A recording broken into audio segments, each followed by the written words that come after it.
आपने अगर प्रेमचंद को पढ़ा है, अभी आप किसी एक फ्रेज का जिक्र कर रहे हैं, प्रेमचंद गालिब के बाद एक बहुत ज़बरदस्त, मुझे इसलिए मैंने प्रेमचंद को बहुत वैल्यू दिया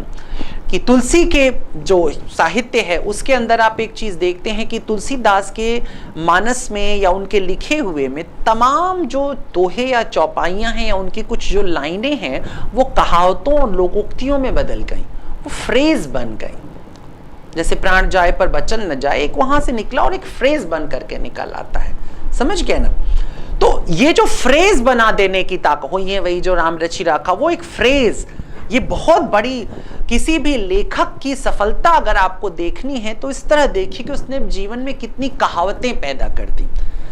तुमने पूरे जीवन बहुत अच्छा लिखा और एक भी कहावत नहीं तुम पैदा कर पाए, लोकोक्ति नहीं दे पाए जिसे लोक बोल रहा था। टैगोर की सफलता है, लोकोक्तियां देने में सफल हो जाते हैं, लोकोक्ति नहीं तुम दे पाए कि सड़क पे चलता हुआ एक आम आदमी, लेमैन, अचानक से अपनी किसी विमर्श के दौरान, किसी वाद के दौरान, संवाद के दौरान, विवाद के दौरान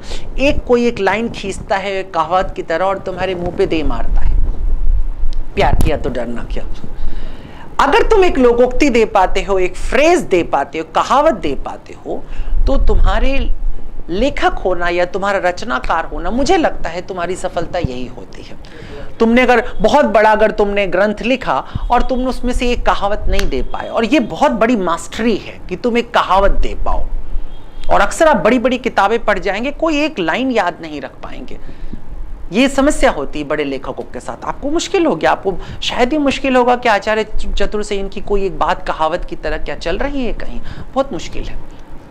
प्रसाद की कोई बात जो कहावत बन गई हो, नहीं मिलता है। एक दो मिलती हैं कविता के अंदर, जैसे नारी तुम केवल श्रद्धा हो, इस तरीके की कुछ बातें उन्होंने कविता में पैदा की, गद्य में से जल्दी निकल करके नहीं आता है।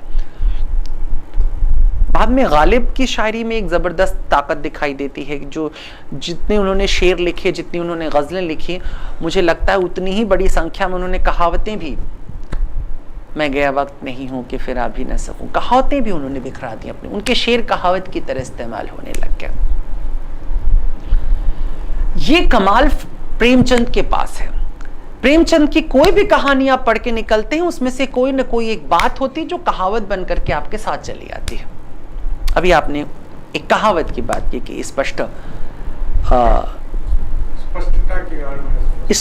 के आड़ में अस्पष्टता, अस्पष्ट कार्य होते हैं। एक फ्रेज आपको याद रह गया, देखो पूरी कहानी नहीं याद, आपको लिटरेचर नहीं याद है, आपको ये फ्रेज कहीं याद है। ऐसे ही जिक्र कर रहे थे मंत्र का, मंत्र में एक फ्रेज का इस्तेमाल करते हैं या फ्रेज बना देते हैं एक वो